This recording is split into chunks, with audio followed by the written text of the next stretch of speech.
जय श्रीमन्नारायण। ओम श्री नरसिम्हाय नमः।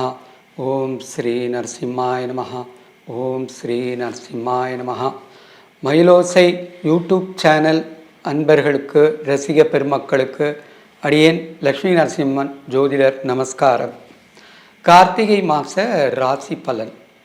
இந்த கார்த்திகை மாதம் நவம்பர் 15ஆம் தேதி வெள்ளிக்கிழமை, இங்கிலீஷ் படி வியாழக்கிழமை அதிகாலை, அதாவது விடிந்தால் வெள்ளிக்கிழமை 4:01 துலாம் ராசியிலேருந்து சூரியன் விருச்சிக ராசிக்கு பயிற்சியாகிறார். டிசம்பர் 15ஆம் தேதி வரைக்கும் அங்கே இருக்கார். அதுக்கப்புறம் தனுசு ராசிக்கு பயிற்சியாகிறார். வாக்கிய பஞ்சாங்கப்படி அண்டு திருக்கணிதம் அதன்படியும் 16ஆம் தேதி ஞாயிற்றுக்கிழமை காலையில் சூரியோதயத்துக்கு அப்புறம் 6:42 விருச்சிக ராசிக்கு பயிற்சியாகிறார். டிசம்பர் 14ஆம் தேதி வரைக்கும் இதில் இருக்கார், விருச்சிக ராசியில் இருக்கார். அதுக்கப்புறம் தனுசு ராசியில் போகிறார்.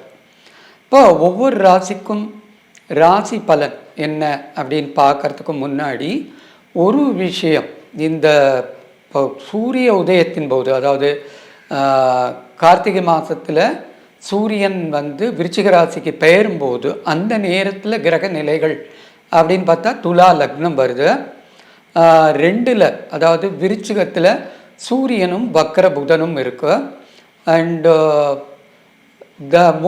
மூணாவது இடத்துல தனுசூவில் சுக்கிரன் இருக்கு. அதை விட்டால் அதுக்கப்புறம் மீனத்தில் ராகு இருக்கு. மேஷத்தில் சந்திரன் பரணி 2ஆம் நட்சத்திரத்தில் இருக்கு. குரு வக்ரியா ரிஷபத்தில் இருக்கு. கடகத்தில் செவ்வாய் இருக்கு. அண்டு கேது கன்னியில் இருக்கு. ஸோ இதுதான் கிரக நிலைகள். இந்த மாதம் கிரக சஞ்சாரம் அப்படின்னு பார்த்தால் 17-11 அப்படி.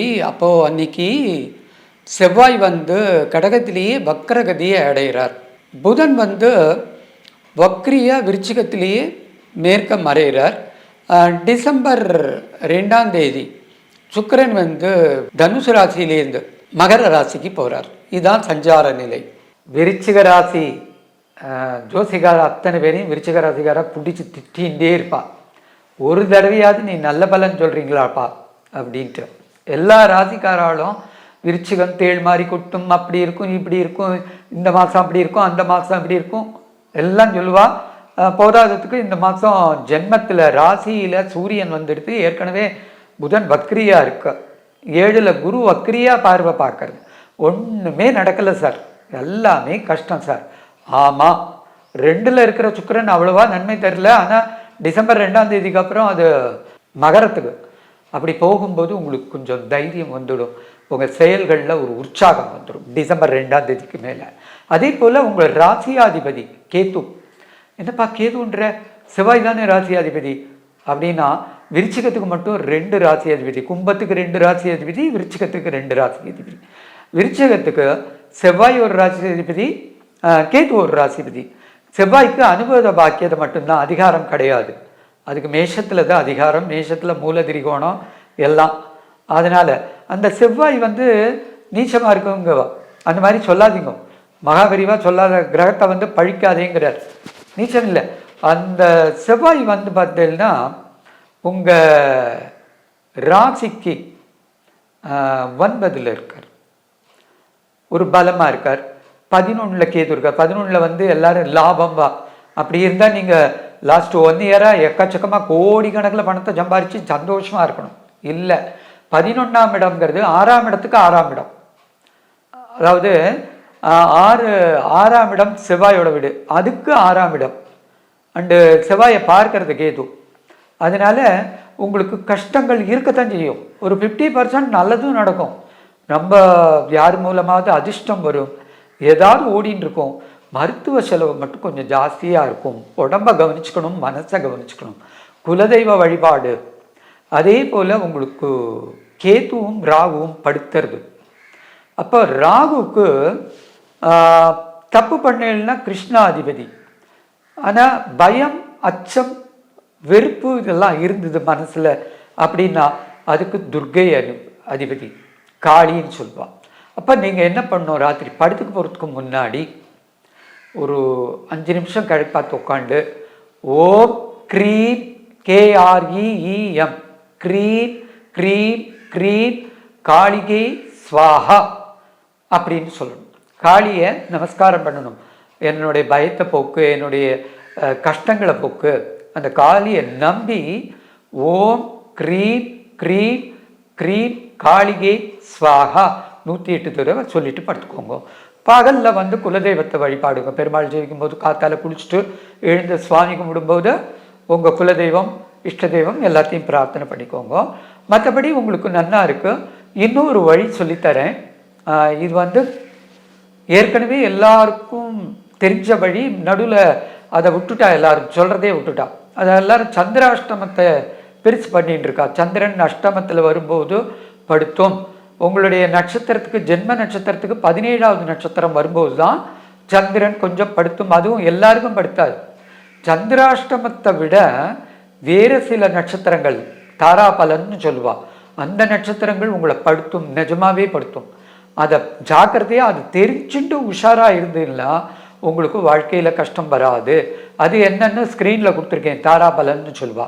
உங்கள் நட்சத்திரம் 1வது நட்சத்திரம், உங்களுக்கு முந்தின நட்சத்திரம் 27வது நட்சத்திரம். ஃபார் எக்ஸாம்பிள், விசாகம் 1வது நட்சத்திரம். உங்கள் ராசியில் விசாகம், அனுஷம், கேட்டே இருக்கு. விசாகம் 1வது நட்சத்திரம், சுவாதி 27. அதே போல் அனுஷ நட்சத்திரக்காரர்களுக்கு அனுஷம் 1வது நட்சத்திரம், விசாகம் 27வது நட்சத்திரம். கேட்டை நட்சத்திரக்கு கேட்டை 1வது நட்சத்திரம், அனுஷம் 27.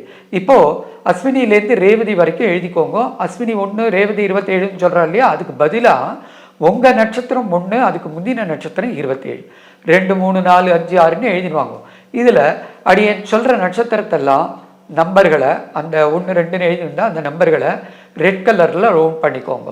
1வது நட்சத்திரம் 3, 5, 7, 10, 12, 14, 16, 19, 21, 23, 25 இந்த நட்சத்திரங்களை ரவுண்ட் பண்ணுங்க. பாக்கி நட்சத்திரமெல்லாம் உங்களுக்கு ஃபேவரான நட்சத்திரம்.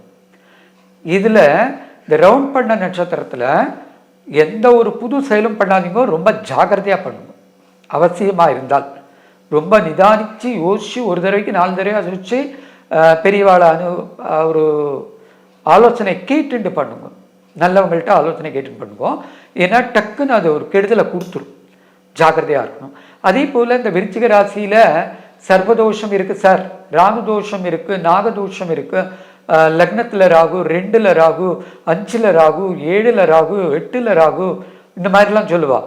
ராகு கேதுக்குள்ளே எல்லாம் அடங்கி போயிடுது. ஜாதகத்தில் தோஷம் இருக்குது, சர்வ தோஷம் இருக்குது, நாகதோஷம் இருக்கும்பா. இவங்க எல்லாரும் செய்ய வேண்டியது ஆஸ்திகம் முனிராஜம் நமோ நமக. காத்தால குளிச்சுட்டு பெருமாள் ஜெயிக்கும் போது சுவாமி ரூமில் நின்று சுவாமியை கும்பிட்டுட்டு இந்த ஸ்லோகம் சொல்லணும். ஆஸ்திகம்னா பிலீவ், நாஸ்திகம்னா அன்பிலீவ். ட்ரூத் அன்ட்ரூத், நம்புறது நம்பாமல் இருக்கிறது. நாஸ்திகம்னா நம்புறது. முனிராஜம், முனிவர்களுக்கெல்லாம் தலைவன் ராஜன் யாரு? தத்தாத்திரேயர், தன்வந்திரி பகவான். தத்தாத்திரேயர்ங்கிறவர் அத்திரி மகரிஷியோட பிள்ளை, விஷ்ணுவோடைய அவதாரம். அவர் தான் மருத்துவ கடவுள். மருத்துவத்துக்கெல்லாம் அவர் தான் அதிபதி. மன கிளேசங்களுக்கெல்லாம் அவர் தான். இந்த காத்தால என்ன பண்ணுங்க, குளிச்சுட்டு சுவாமி கும்பிடுத்து ஆஸ்திகம் முனிராஜம் நமோ நமக. நமன்னா மீண்டும் மீண்டும் நமஸ்கரிக்கிறேன், நமோ நமக. அந்த மாதிரி 108 வாட்டி சொல்லுங்க. வாழ்நாள் பூரா சொல்லலாம்.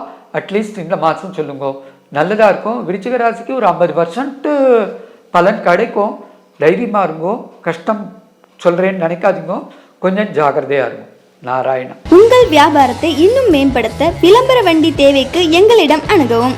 9443554244.